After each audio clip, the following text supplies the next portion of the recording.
ನಮಸ್ಕಾರ. ನಮ್ಮಲ್ಲಿ ಹೆಚ್ಚಿನವರ ಮನೆಗಳಲ್ಲಿ ಪವರ್ ಕಟ್ ಆದ್ರೆ ಒಂದು ಯಂತ್ರ ಕೆಲಸ ಶುರು ಮಾಡ್ತದೆ, ಇನ್ವರ್ಟರ್. ಅದರ ಜೊತೆ ಒಂದೋ ಎರಡೋ ದೊಡ್ಡ ಬ್ಯಾಟ್ರಿಗಳು, ವೈರ್ಗಳ ಗೋಜಲು, ಇದು ನಮಗೆಲ್ಲರಿಗೂ ಚಿರಪರಿಚಿತ ದೃಶ್ಯ. ಆದರೆ ಈ ಕ್ಷೇತ್ರದಲ್ಲಿ ಒಂದು ದೊಡ್ಡ ಬದಲಾವಣೆ ಆಗ್ತಿದೆ ಅನ್ನೋ ಸೂಚನೆ ನಮಗೆ ಸಿಕ್ಕಿರೋ ಈ ಮಾಹಿತಿಯಲ್ಲಿದೆ. ಇದು ನಾವು ಪ್ಯೂರ್ ಪವರ್ ಹೋಮ್ ಅಂತ ಒಂದು ಹೊಸ ಪ್ರಾಡಕ್ಟ್ ಬಗ್ಗೆ ಸಿಕ್ಕಿರೋ ಡಾಕ್ಯುಮೆಂಟ್ ಅನ್ನು ಆಳವಾಗಿ ನೋಡಲಿದ್ದೇವೆ. ಹೌದು, ಇದು ಕೇವಲ ಒಂದು ಇನ್ವರ್ಟರ್ ಅಥವಾ ಬ್ಯಾಟರಿಯ ವಿಷಯ ಅಲ್ಲ. ನಮ್ಮ ಮನೆಗಳು ಸ್ಮಾರ್ಟ್ ಆಗ್ತಿವೆ ಅಲ್ವಾ? ನಮ್ಮ ವಿದ್ಯುತ್ ಅಗತ್ಯಗಳು ಬದಲಾಗ್ತಿವೆ. ಈಗ AC, electric car charger, smart fridge ಹೀಗೆ. ಸೊ ಹಳೆಯ ಟೆಕ್ನಾಲಜಿಗಳು ಈ ಹೊಸ ಸವಾಲುಗಳನ್ನ ಎದುರಿಸೋಕೆ ಸಿದ್ಧ ಇದೆಯಾ ಅಥವಾ ಹೊಸದೇನಾದ್ರೂ ಬೇಕಾ ಅನ್ನೋದು ಇಂದಿನ ಚರ್ಚೆಯ ಮುಖ್ಯ ವಿಷಯ. ಸರಿ, ಇಲ್ಲಿ ಒಂದು ವಿಷಯವನ್ನ ಸ್ಪಷ್ಟಪಡಿಸಬೇಕು. ನಾವು ನೋಡ್ತಿರೋ ಈ ಡಾಕ್ಯುಮೆಂಟ್ ಪ್ಯೂರ್ ಪವರ್ ಹೋಮ್ ಉತ್ಪನ್ನದ ಕುರಿತಾಗಿದೆ ಮತ್ತು ಇದು ಅದರ ವೈಶಿಷ್ಟ್ಯಗಳನ್ನು ಬಹಳ ಪಾಸಿಟಿವ್ ಆಗಿ ವಿವರಿಸುತ್ತೆ. ಹಾಗಾಗಿ ನಮ್ಮ ಈ ಚರ್ಚೆ ಇದರಲ್ಲಿರೋ ಮಾಹಿತಿಯನ್ನೇ ಆಧರಿಸಿರುತ್ತೆ. ಹಾಗಾದ್ರೆ ಈ ಡಾಕ್ಯುಮೆಂಟ್ ಶುರುವಲ್ಲೇ ಒಂದು ಇಂಟ್ರೆಸ್ಟಿಂಗ್ ಪಾಯಿಂಟ್ ಇದೆ. ಅಸ್ತಿತ್ವದಲ್ಲಿರೋ ಇನ್ವರ್ಟರ್ಗಳು ಯಾಕೆ ಇವತ್ತಿನ ಮನೆಗಳಿಗೆ ಸಾಕಾಗ್ತಿಲ್ಲ ಅಂತ. ಖಂಡಿತ. ಈ ಡಾಕ್ಯುಮೆಂಟ್ ಶುರುವಾಗೋದೇ ಆ ಹಳೆ ಸಿಸ್ಟಮ್ನ ಚಿತ್ರಣದೊಂದಿಗೆ. ಹಲವಾರು ದೊಡ್ಡ ಬ್ಯಾಟ್ರಿಗಳು, ಅದರಿಂದ ಬರೋ ನಾನಾ ತರದ ವೈರ್ಗಳು, ಪ್ರತ್ಯೇಕ ಕಂಟ್ರೋಲ್ ಬಾಕ್ಸ್ಗಳು, ನೋಡಕ್ಕೆ ಗಲೀಜೂ ಅಷ್ಟೇ ಅಲ್ಲ, ಸ್ವಲ್ಪ ಅಪಾಯಕಾರಿ ಕೂಡ. ಇದನ್ನ ದಿ ಓಲ್ಡ್ ವೇ ಅಂತ ಕರೆಯಲಾಗಿದೆ. ಈ ಹಳೆಯ ವ್ಯವಸ್ಥೆಯ 4 ಮುಖ್ಯ ಸವಾಲುಗಳನ್ನ ಇದು ಲಿಸ್ಟ್ ಮಾಡುತ್ತೆ. ಮೊದಲನೇದು, ಹೆಚ್ಚಿನ ಹೊರೆ ನಿಭಾಯಿಸಲು ಆಗದಿರುವುದು. ಡಾಕ್ಯುಮೆಂಟ್ನಲ್ಲಿ ಹೈ ಸರ್ಜ್ ಉಪಕರಣಗಳು ಅಂತ ಹೇಳಿದ್ದಾರೆ. ಅಂದ್ರೆ ಏನು? ಸ್ವಲ್ಪ ಸಿಂಪಲ್ ಆಗಿ ಹೇಳ್ತೀರಾ? ಖಂಡಿತ. ಹೀಗ್ ಯೋಚಿಸಿ, ನೀವೊಂದು ಸಣ್ಣ ಕಾರಲ್ಲಿ 5 ಜನರನ್ನು ಹತ್ತಿಸಿ ಒಂದು ಕಡಿದಾದ ಬೆಟ್ಟ ಹತ್ತೋಕೆ ಟ್ರೈ ಮಾಡಿದ್ರೆ ಇಂಜಿನ್ ಕಷ್ಟಪಡತ್ತೆ, ಕೆಲವೊಮ್ಮೆ ನಿಂತು ಹೋಗ್ಬೋದು. ಅದೇ ಒಂದು ದೊಡ್ಡ SUV ಆದ್ರೆ ಅದು ಆ ಭಾರವನ್ನ ಸುಲಭವಾಗಿ ನಿಭಾಯಿಸುತ್ತೆ. ಸರ್ಜ್ ಲೋಡ್ ಅಂದ್ರೆ ಅದೇ ರೀತಿ. ಎಸಿ, ವಾಟರ್ ಪಂಪ್ ಅಥವಾ ಲಿಫ್ಟ್ ಆನ್ ಆದಾಗ ಅದು ಒಂದು ಕ್ಷಣಕ್ಕೆ ಸಾಮಾನ್ಯಕ್ಕಿಂತ ಹೆಚ್ಚು ಕರೆಂಟ್ ಎಳೆಯುತ್ತೆ. ಹಳೆ ಇನ್ವರ್ಟರ್ಗಳು ಆ ಭಾರಕ್ಕೆ ಟ್ರಿಪ್ ಆಗಿ ಕುಸಿದು ಹೋಗ್ತಿದ್ವು. ಅದಕ್ಕೆ ಕರೆಂಟ್ ಹೋದ್ರೆ ಎಸಿ ಬಳಸೋಕೆ ಆಗ್ತಿರ್ಲಿಲ್ಲ. ಹಾಗಾಗಿ ಎಷ್ಟೇ ದುಬಾರಿ ಇನ್ವರ್ಟರ್ ಹಾಕಿಸಿದ್ರೂ ಕರೆಂಟ್ ಹೋದಾಗ ಮುಖ್ಯವಾದ ಉಪಕರಣಗಳನ್ನೇ ಬಳಸೋಕ್ಕಾಗಲ್ಲ ಅನ್ನೋದು ದೊಡ್ಡ ಮಿತಿ ಅಲ್ವಾ? ಸರಿ, ಎರಡನೇ ಸಮಸ್ಯೆ ನೀವು ಹೇಳ್ದಾಗೆ ಅದರ ಡಿಸೈನ್. ನೋಡೋಕೆ ಅಂದವಾಗಿಲ್ಲ, ಹೆಚ್ಚು ಜಾಗ ಬೇಕು. ಕೆಲವರು ಅದಕ್ಕಾಗಿ ಒಂದು ಬ್ಯಾಟರಿ ರೂಮ್ ಮಾಡಬೇಕಾಗುತ್ತೆ. ಮುಖ್ಯವಾದ ಅಂಶ ಅಂದ್ರೆ ರಿಪೇರಿ ಖರ್ಚು. ಈ ಸಿಸ್ಟಮ್ಗಳಲ್ಲಿ ಬಳಸೋ ಲೆಡ್ ಆಸಿಡ್ ಬ್ಯಾಟರಿಗಳ ಲೈಫ್ ಬಹಳ ಕಡಿಮೆ. ಪ್ರತಿ 3-5 ವರ್ಷಕ್ಕೆ ಒಂದ್ಸಲ ಅವನ ಬದಲಾಯಿಸಬೇಕಾಗುತ್ತೆ. ಮತ್ತು ಅದು ಅಗ್ಗ ಏನಲ್ಲ. ಅಂದ್ರೆ ಶುರುವಲ್ಲಿ ಲಕ್ಷಗಟ್ಲೆ ಇನ್ವೆಸ್ಟ್ ಮಾಡಿದ ಮೇಲೂ ಪ್ರತಿ ಕೆಲವು ವರ್ಷಕ್ಕೊಮ್ಮೆ 16,000 ಖರ್ಚು ಇದ್ದೇ ಇರುತ್ತೆ. ಮತ್ತು ನಾಲ್ಕನೆಯದಾಗಿ ಕಡಿಮೆ ದಕ್ಷತೆ. ಈ ಡಾಕ್ಯುಮೆಂಟ್ ಪ್ರಕಾರ ಹಳೆಯ ಸಿಸ್ಟಮ್ಗಳು ಕೇವಲ 80-85% ರೌಂಡ್ ಟ್ರಿಪ್ ಎಫಿಷಿಯನ್ಸಿ ಹೊಂದಿವೆ ಅಂತ ಇದೆ. ಅಂದ್ರೆ ನಾವು 100 ಯೂನಿಟ್ ಕರೆಂಟ್ ಬ್ಯಾಟರಿಯಲ್ಲಿದ್ರೆ ನಮಗೆ ವಾಪಸ್ ಸಿಗೋದು ಕೇವಲ 80-85 ಯೂನಿಟ್ ಅಷ್ಟೇನಾ? ಅಂದ್ರೆ 15-20% ಕರೆಂಟ್ ವೇಸ್ಟ್ ಆದ ಹಾಗೇನಾ? ಹೌದು, ನಿಖರವಾಗಿ. ಆ ಶಕ್ತಿ ಅದು ಹೀಟ್ ರೂಪದಲ್ಲಿ ನಷ್ಟವಾಗುತ್ತೆ. ಇದು ಒಂದು ರೀತಿ ತೂತಿರೋ ಬಕೆಟಲ್ಲಿ ನೀರು ತುಂಬದ ಹಾಗೆ. ಈ ಎಲ್ಲಾ ಸಮಸ್ಯೆಗಳಿಂದ ಎಷ್ಟೋ ಜನ ಇನ್ವರ್ಟರ್ ಇದ್ರೂ ಕೂಡ ದೊಡ್ಡ ಅಪಾರ್ಟ್ಮೆಂಟ್ಗಳಲ್ಲಿ ಅಥವಾ ಮನೆಗಳಲ್ಲಿ ಡೀಸೆಲ್ ಜನರೇಟರ್ಗಳ ಮೇಲೆ ಡಿಪೆಂಡ್ ಆಗ್ಬೇಕಾಗತ್ತೆ ಅಂತ ಈ ಡಾಕ್ಯುಮೆಂಟ್ ಹೇಳುತ್ತೆ. ಅಂದ್ರೆ ಇನ್ವರ್ಟರ್ಗೂ ಹಣ ಖರ್ಚು ಮಾಡಿ, ಜೊತೆಗೆ ಜನರೇಟರ್ನ ಶಬ್ದ, ಹೊಗೆ ಮತ್ತು ಡೀಸೆಲ್ ಖರ್ಚನ್ನೂ ಸಹ ಸಹಿಸಬೇಕಾಗತ್ತೆ. ಇದು ಹಳೆಯ ಟೆಕ್ನಾಲಜಿಯ ಒಂದು ದೊಡ್ಡ ಫೇಲ್ಯೂರ್. ಇಲ್ಲಿಂದ ವಿಷಯ ನಿಜವಾಗಿಯೂ ಸ್ವಾರಸ್ಯಕರವಾಗುತ್ತೆ.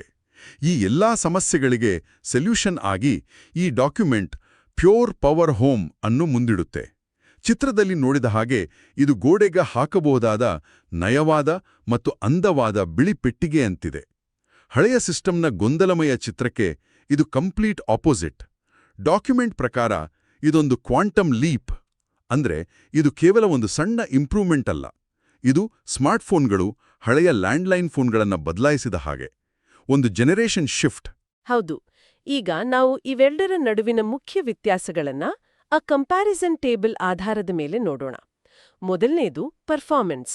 ನೀವಾಗ್ಲೇ ಹೇಳಿದ ಸರ್ಜ್ ಲೋಡ್ ಸಮಸ್ಯೆಗೆ ಇದು ಪರಿಹಾರ ಕೊಡುತ್ತೆ. ಪ್ಯೂರ್ ಪವರ್ ಹೋಮ್ 2 ಪಟ್ಟು ಹೆಚ್ಚು ಸರ್ಜ್ ಲೋಡ್ ಕೆಪಾಸಿಟಿ ಹೊಂದಿದೆ ಅಂತ ಹೇಳಿದ್ದಾರೆ. ಅಂದ್ರೆ ಒಂದೇ ಟೈಮಲ್ಲಿ 2 ಎಸಿ, ವಾಟರ್ ಪಂಪ್ ಮತ್ತು ಬೇರೆ ಉಪಕರಣಗಳನ್ನು ರನ್ ಮಾಡಿದ್ರೂ ಇದನ್ನ ನಿಭಾಯಿಸಬಲ್ಲದು. ಅದರ ಜೊತೆಗೆ ಸ್ವಿಚ್ ಓವರ್ ಟೈಮ್ ಬಗ್ಗೆನೂ ಹೇಳಿದ್ದಾರೆ. ಹಳೆಯ ಇನ್ವರ್ಟರ್ಗಳಲ್ಲಿ ಕರೆಂಟ್ ಹೋದಾಗ ಒಂದು ಕ್ಷಣ ಲೈಟ್ ಆಫ್ ಆಗಿ ಆನ್ ಆಗುತ್ತೆ. ಆದರೆ ಇದು ತಕ್ಷಣದ್ದು ಆನ್ಲೈನ್ ಅಂತ ಇದೆ. ಇದರ ಪ್ರಾಮುಖ್ಯತೆ ಏನು? ಆ ಪ್ರಾಮುಖ್ಯತೆ ಇವತ್ತಿನ ಡಿಜಿಟಲ್ ಯುಗದಲ್ಲಿ ಬಹಳ ದೊಡ್ಡದು. ಆ ಒಂದು ಕ್ಷಣದ ಪವರ್ ಕಟ್ಟಿಂದ ಕಂಪ್ಯೂಟರ್ ಶಟ್ ಡೌನ್ ಆಗಬಹುದು, ವೈಫೈ ರೂಟರ್ ರೀಸ್ಟಾರ್ಟ್ ಆಗಬಹುದು. ಹೌದು, ಆ ಒಂದು ಕ್ಷಣದ ಪವರ್ ಕಟ್ ಇಡೀ ಆನ್ಲೈನ್ ಮೀಟಿಂಗ್ನನ್ನೇ ಹಾಳು ಮಾಡಿರೋ ಅನುಭವ ಎಲ್ಲರಿಗೂ ಆಗಿರುತ್ತೆ. ಹಾಗಾಗಿ ಈ ತಕ್ಷಣದ switch over work from home ಮಾಡೋರಿಗೆ ಒಂದು ವರದಾನವೇ ಸರಿ. ಖಂಡಿತ. ಈಗ ಎಫಿಷಿಯನ್ಸಿ ವಿಷಯಕ್ಕೆ ಬರೋಣ. ಇದು ನಿಜಕ್ಕೂ ಗಮನಾರ್ಹ. ಅದಕ್ಕಿಂತ ಹೆಚ್ಚಾಗಿ ಈ ದಕ್ಷತೆಯ ಅಂಕಿಅಂಶ ನನ್ನ ಗಮನ ಸೆಳೆಯಿತು. 97% ರೌಂಡ್ ಟ್ರಿಪ್ ಎಫಿಷಿಯನ್ಸಿ ಅಂತ ಇದೆ. ಅಂದ್ರೆ ಕೇವಲ 3% ಶಕ್ತಿ ನಷ್ಟನಾ? ಇದು ನಿಜಾನಾ? ಹಳೆಯ ಸಿಸ್ಟಮ್ನ 15-20% ನಷ್ಟಕ್ಕೆ ಹೋಲಿಸಿದರೆ ಇದು ಎಂತಹ ದೊಡ್ಡ ವ್ಯತ್ಯಾಸ! ಹೌದು, ಇದು ಬಹಳ ದೊಡ್ಡ ಸುಧಾರಣೆ. ಇದರ ಅರ್ಥ ನೀವು ಸೋಲಾರಿಂದ 100 ಯೂನಿಟ್ ವಿದ್ಯುತ್ ಉತ್ಪಾದಿಸಿ ಸ್ಟೋರ್ ಮಾಡಿದ್ರೆ ಅದರಲ್ಲಿ 97 ಯೂನಿಟ್ಗಳನ್ನು ನೀವು ಬಳಸಬಹುದು. ನಷ್ಟ ಬಹಳ ಕಡಿಮೆ. ಇದು ಲಾಂಗ್ ರನ್ನಲ್ಲಿ ನಿಮ್ಮ ಕರೆಂಟ್ ಬಿಲ್ನಲ್ಲಿ ದೊಡ್ಡ ಉಳಿತಾಯಕ್ಕೆ ಕಾರಣವಾಗುತ್ತೆ. ತೂತಿಲ್ಲದ ಗಟ್ಟಿಯಾದ ಬಕೆಟ್ ಇದ್ದ ಹಾಗೆ. ಮುಂದೆ ಬಾಳಿಕೆ ಮತ್ತು ವೆಚ್ಚ. ಇದು ಎಲ್ಲರಿಗೂ ಮುಖ್ಯವಾದ ವಿಚಾರ. ಪ್ಯೂರ್ ಪವರ್ ಹೋಮ್ 10 ವರ್ಷಕ್ಕಿಂತ ಹೆಚ್ಚು ಕಾಲ ಬಾಳಿಕೆ ಬರುತ್ತೆ ಅಂತ ಹೇಳಿದ್ದಾರೆ. ಒಂದು ನಿಮಿಷ, 10+ ಇಯರ್ಸ್ ಬಾಳಿಕೆ ಅಂತ ಹೇಳೋದು ಸುಲಭ.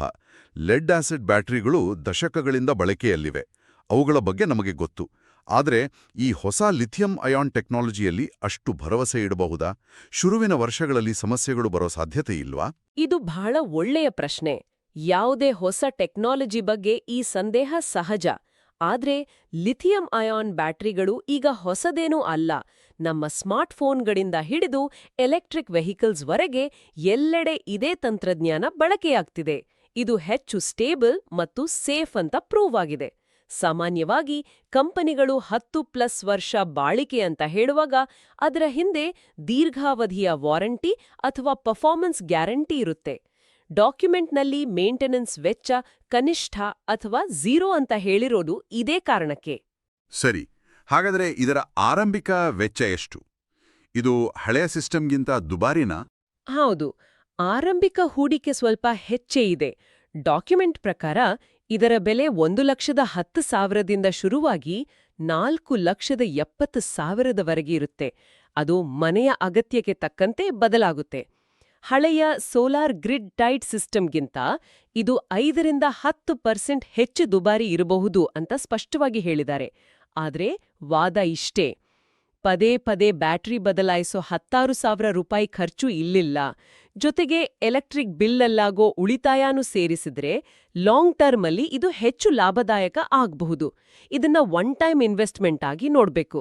ಆದರೆ ಇಷ್ಟು ದೊಡ್ಡ ಹೂಡಿಕೆ ಮಾಡಿದ ಮೇಲೆ ಕೇವಲ ಬ್ಯಾಟರಿ ಬ್ಯಾಕಪ್ಗಿಂತ ಹೆಚ್ಚಿನದನ್ನು ನಿರೀಕ್ಷಿಸೋದು ಸಹಜ, ಹೌದಲ್ಲ? ಇದರಲ್ಲಿ ಬೇರೆನಾದ್ರೂ ವಿಶೇಷತೆ ಇದೆಯಾ? ಖಂಡಿತ. ಇಲ್ಲಿಂದಲೇ ಇದು ಕೇವಲ ಒಂದು ಬ್ಯಾಟರಿಯಾಗಿ ಉಳಿಯದೆ ಒಂದು ಸ್ಮಾರ್ಟ್ ಡಿವೈಸ್ ಆಗಿ ಬದಲಾಗುತ್ತೆ. ಈ ಡಾಕ್ಯುಮೆಂಟ್ ಪ್ರಕಾರ ಇದು AI ಪವರ್ಡ್ ಕಂಟ್ರೋಲ್ ಸಿಸ್ಟಮ್ ಹೊಂದಿದೆ. ಅಂದ್ರೆ ನಿಮ್ಮ ಮನೆಯ ಪವರ್ ಯೂಸೇಜ್ ಪ್ಯಾಟರ್ನ್ ಅನ್ನ ಕಲಿತು ಅದಕ್ಕೆ ತಕ್ಕ ಹಾಗೆ ತನ್ನ ಪರ್ಫಾರ್ಮೆನ್ಸ್ ಅನ್ನ ತಾನೇ ಆಪ್ಟಿಮೈಸ್ ಮಾಡ್ಕೊಳ್ಳುತ್ತೆ. ಜೊತೆಗೆ ರಿಮೋಟ್ ಮಾನಿಟರಿಂಗ್ ಸೌಲಭ್ಯ ಇದೆ. ಅಂದ್ರೆ ನೀವು ಜಗತ್ತಿನ ಯಾವುದೇ ಮೂಲೆಯಿಂದ ನಿಮ್ಮ ಮನೆಯ ಪವರ್ ಸಿಸ್ಟಮ್ ಅನ್ನ ಮೊಬೈಲ್ ಆಪ್ ಮೂಲಕ ನೋಡಬಹುದು, ಕಂಟ್ರೋಲ್ ಮಾಡಬಹುದು. ಅದಲ್ಲದೆ ಬೈಡೈರೆಕ್ಷನಲ್ ಮತ್ತು ಸ್ಮಾರ್ಟ್ ಬಿಲ್ಲಿಂಗ್ ಅಂತ 2 ಪದಗಳು ನನ್ನ ಗಮನ ಸೆಳೆದು. ಅವುಗಳ ಅರ್ಥವೇನು? ಇವು ಅತ್ಯಂತ ಇಂಟೆಲಿಜೆಂಟ್ ಫೀಚರ್ಗಳು. ಬೈಡೈರೆಕ್ಷನಲ್ ಅಂದ್ರೆ ಇದು 2 ದಿಕ್ಕಿನಲ್ಲಿ ಕೆಲಸ ಮಾಡುತ್ತೆ. ನಿಮ್ಮ ಮನೆಯ ಮೇಲಿನ ಸೋಲಾರ್ ಪ್ಯಾನಲ್ಗಳಿಂದ ಬಂದ ಕರೆಂಟ್ ಅನ್ನ ಬಳಸಿ ಬ್ಯಾಟರಿ ಫುಲ್ ಆಗಿ ಆಮೇಲೂ ಹೆಚ್ಚುವರಿ ಕರೆಂಟ್ ಉಳಿದ್ರೆ ಅದನ್ನು ಗ್ರಿಡ್ಗೆ ವಾಪಸ್ ಮಾರಾಟ ಮಾಡೋ ಕೆಪಾಸಿಟಿ ಇದಕ್ಕಿದೆ. ಅಂದ್ರೆ ನೀವು ವಿದ್ಯುತ್ ಕಂಪನಿಗೆ ಬಿಲ್ ಕಟ್ಟೋ ಬದಲು ಅವರಿಂದ ಹಣ ಗಳಿಸಬಹುದು. ಅದ್ಭುತ. ಹಾಗಾದ್ರೆ ಸ್ಮಾರ್ಟ್ ಬಿಲ್ಲಿಂಗ್ ಅಂದ್ರೆ? ಅದು ಕೂಡ ಹಣ ಉಳಿಸೋ ಟೆಕ್ನಿಕ್. ನಮ್ಮ ಎಲೆಕ್ಟ್ರಿಸಿಟಿ ರೇಟ್ಸ್ ದಿನದ 24 ಗಂಟೆನೂ ಒಂದೇ ಥರ ಇರಲ್ಲ. ರಾತ್ರಿ ಹೊತ್ತು ರೇಟ್ ಕಡಿಮೆ ಇರುತ್ತೆ, ಹಗಲ್ನಲ್ಲಿ ಸ್ಪೆಷಲಿ ಪೀಕ್ ಅವರ್ಸಲ್ಲಿ ರೇಟ್ ಜಾಸ್ತಿ ಇರುತ್ತೆ. ಈ smart billing feature current rate ಕಡಿಮೆ ಇದ್ದಾಗ, ಉದಾಹರಣೆಗೆ ರಾತ್ರಿ 2 ಗಂಟೆಗೆ ಗ್ರಿಡ್ಡಿಂದ ಕರೆಂಟ್ ತಗೊಂಡು ಬ್ಯಾಟರಿನ ಚಾರ್ಜ್ ಮಾಡುತ್ತೆ. ಆಮೇಲೆ ರೇಟ್ ಜಾಸ್ತಿ ಇದ್ದಾಗ, ಅಂದ್ರೆ ಸಂಜೆ 7 ಗಂಟೆಗೆ ಗ್ರಿಡ್ಡಿಂದ ಕರೆಂಟ್ ಬಳಸೋ ಬದಲು ಬ್ಯಾಟರಿಯಲ್ಲಿರೋ ಅಗ್ಗದ ಕರೆಂಟನ್ನ ಬಳಸುತ್ತೆ. ಹಾಗಾದ್ರೆ ಇದು ತಾನಾಗೆ ದುಡ್ಡು ಉಳಿತಾಯ ಮಾಡುತ್ತೆ ಅನ್ನೋ ಹಾಗಾಯ್ತು. ಇದು ನಿಜಕ್ಕೂ ಸ್ಮಾರ್ಟ್ ಆಗಿದೆ. ಈಗ ಡಿಸೈನ್ ಬಗ್ಗೆ ಮಾತಾಡೋಣ. ಇದು ತುಂಬಾ ಕಾಂಪ್ಯಾಕ್ಟ್ ಆಗಿದೆ ಅಂತ ಹೇಳಿದರೆ ಹಳೆಯ ಸಿಸ್ಟಮ್ಗೆ ಹೋಲಿಸಿದ್ರೆ ಎಷ್ಟು ವ್ಯತ್ಯಾಸ ಇದೆ? ಬಹಳ ದೊಡ್ಡ ವ್ಯತ್ಯಾಸ. ಡಾಕ್ಯುಮೆಂಟ್ ಪ್ರಕಾರ ಇದರ ತೂಕ ಕೇವಲ 30ರಿಂದ 200 ಕೆಜಿವರೆಗೆ ಮಾತ್ರ. ಆದ್ರೆ ಹಳೆಯ ಸಿಸ್ಟಮ್ನ ತೂಕ 125ರಿಂದ 800 ಕೆಜಿವರೆಗೂ ಇರ್ಬೋದು. 800 ಕೆಜಿಯಿಂದ 200 ಕೆಜಿ ಅಂದ್ರೆ 4 ಪಟ್ಟು ಕಡಿಮೆ. ಮತ್ತು ಇದು ಕಂಪ್ಲೀಟಾಗಿ ಸೈಲೆಂಟಾಗಿ ಕೆಲಸ ಮಾಡುತ್ತೆ. ಹಳೆ ಇನ್ವರ್ಟರ್ಗಳ ಹಾಗೆ ಗುಯಿ ಅನ್ನೋ ಸದ್ದು ಅಥವಾ ಜನರೇಟರ್ನ ಕರ್ಕಶ ಶಬ್ದ ಇರಲ್ಲ. ಇದರಲ್ಲಿ ಆಕ್ಟಿವ್ ಥರ್ಮಲ್ ಮ್ಯಾನೇಜ್ಮೆಂಟ್ ಅನ್ನೋ ಟೆಕ್ನಾಲಜಿ ಇದೆ ಅಂತ ಹೇಳಿದ್ದಾರೆ. ಅದರ ಅನುಕೂಲ ಏನು? ಇದು ಬಹಳ ಮುಖ್ಯವಾದ ಫೀಚರ್. ಹಳೆಯ ಲೆಡ್ ಆಸಿಡ್ ಬ್ಯಾಟರಿಗಳು ಚಾರ್ಜ್ ಮತ್ತು ಡಿಸ್ಚಾರ್ಜ್ ಆಗುವಾಗ ಬಿಸಿ ಆಗ್ತವೆ ಮತ್ತು ಕೆಲವೊಮ್ಮೆ ಅಪಾಯಕಾರಿ ಗ್ಯಾಸ್ ಹೊರಸೂಸ್ತವೆ. ಅದಕ್ಕಾಗಿ ಅವನ್ನ ಒಳ್ಳೆ ವೆಂಟಿಲೇಷನ್ ಇರೋ, ಮಕ್ಕಳಿಂದ ದೂರ ಇರೋ ಜಾಗದಲ್ಲಿ ಇಡಬೇಕಾಗತ್ತೆ. ಆದರೆ ಈ ಹೊಸ ಸಿಸ್ಟಮ್ ಆಕ್ಟಿವ್ ಥರ್ಮಲ್ ಮ್ಯಾನೇಜ್ಮೆಂಟ್ ಬಳಸಿ ತನ್ನ ಟೆಂಪರೇಚರ್ ಅನ್ನ ತಾನೇ ಕಂಟ್ರೋಲ್ ಮಾಡ್ಕೊಡುತ್ತೆ. ಸೊ ಇದನ್ನ ನಿಮ್ಮ ಲಿವಿಂಗ್ ರೂಮಲ್ಲಿ ಗೋಡೆ ಮೇಲೆ ಒಂದು ಡೆಕೋರೇಟಿವ್ ಐಟಮ್ ತರ ಎಸಿ ಇಲ್ದ ಜಾಗದಲ್ಲೂ ಸೇಫ್ ಆಗಿಡ್ಬೋದು. ಇದು ಕೇವಲ ಟೆಕ್ನಿಕಲ್ ಇಂಪ್ರೂವ್ಮೆಂಟ್ ಅಲ್ಲ, ಲೈಫ್ ಸ್ಟೈಲ್ ದೃಷ್ಟಿಯಿಂದಲೂ ಒಂದು ದೊಡ್ಡ ಅನುಕೂಲ. ಹಾಗಾದ್ರೆ ಇದೆಲ್ಲದರ ಅರ್ಥ ಏನು? ಡಾಕ್ಯುಮೆಂಟ್ನಲ್ಲಿ #power_of_1 ಅಂತ ಒಂದು ಹ್ಯಾಶ್ಟ್ಯಾಗ್ ಬಳಸಿದ್ದಾರೆ. ಇದರ ಪ್ರಕಾರ ಪ್ಯೂರ್ ಪವರ್ ಹೋಮ್ ಒಂದು ಆಲ್ ಇನ್ ಒನ್ ಸೊಲ್ಯೂಷನ್. ಅಂದ್ರೆ ಇದು ಇನ್ವರ್ಟರ್, ಬ್ಯಾಟರಿಗಳು, ಸೋಲಾರ್ ಕಂಟ್ರೋಲರ್ಗಳಂಥ ಹಲವು ಉಪಕರಣಗಳ ಜಾಗವನ್ನ ಒಂದೇ ಒಂದು ಡಿವೈಸ್ ಆಗಿ ತುಂಬುತ್ತೆ. ಆ ಗೊಂದಲಮಯ ವೈರ್ಗಳಿಂದ ಕೂಡಿದ ಸಿಸ್ಟಮ್ ಬದಲು ಒಂದೇ ಒಂದು ಅಂದವಾದ ಪೆಟ್ಟಿಗೆ. ಹೌದು, ಇದು ಕೇವಲ ಒಂದು ಬೆಟರ್ ಇನ್ವರ್ಟರ್ ಅಲ್ಲ, ಇದು ಮನೆಯ ಪವರ್ ಸಿಸ್ಟಮ್ನ ಬ್ರೇನ್ ಇದ್ದಾಗೆ. ಹಿಂದೆ ನಾವು ವಿದ್ಯುತ್ತನ್ನು ಕೇವಲ ಕನ್ಸ್ಯೂಮ್ ಮಾಡ್ತಿದ್ವಿ. ಈಗ ಸೋಲಾರಿಂದ ಪ್ರೊಡ್ಯೂಸ್ ಮಾಡಿ, ಬ್ಯಾಟರಿಯಲ್ಲಿ ಸ್ಟೋರ್ ಮಾಡಿ, ಗ್ರಿಡ್ಗೆ ವಾಪಸ್ ಸೇಲ್ ಮಾಡಿ ಮತ್ತು ಸ್ಮಾರ್ಟ್ ಆಗಿ ಬಳಸಿ ಹಣ ಉಳಿಸ್ಬೋದು.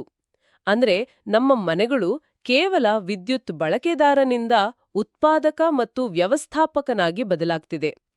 ಈ ಉಪಕರಣ ಆ ಬದಲಾವಣೆಯ ಕೇಂದ್ರ ಬಿಂದು. ಟೆಕ್ನಾಲಜಿ ಕೇವಲ ಕೆಲಸ ಮಾಡಿದ್ರೆ ಸಾಲ್ದು, ಅದು ನಮ್ಮ ಲೈಫ್ ಸ್ಟೈಲ್ ಜೊತೆ ಸುಲಭವಾಗಿ ಬೆರೆಬೇಕು ಅನ್ನೋದಕ್ಕೆ ಇದು ಒಂದು ಒಳ್ಳೆ ಉದಾಹರಣೆ.